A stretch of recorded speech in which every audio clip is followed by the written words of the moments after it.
Ito nga pala ang aming dining table. Umorder nga pala ako sa Shopee ng mantel dahil palagi itong naalikabukan. So, ito ay 6-seaters.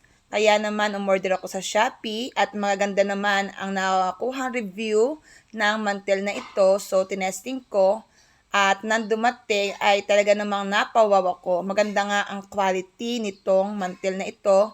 Makapal siya at malaki, mahaba. Fit na fit sa 6-seaters na dining table. So, ayan, makikita nyo ang haba niya. 6-seaters, 200 Wow! plus lang ay meron ng cover ang ating dining table. So, nag-level up na rin siya at napaka-elegante niyang tingnan. So, ang ganda nga ng mantel nito, quality check talaga siya. Hindi siya ganoon madaling masira at madali lang siyang punasan. So, ayan ang kapal din ng tela niya. So, maganyan din siya kahaba. So, ang mura talaga nito, worth it na worth it ang price sa quality ng kanyang mantel. So, ayan, yan ang napili kong kulay. So, tamang-tama naman at bumagay siya sa aming dining table. Thank you!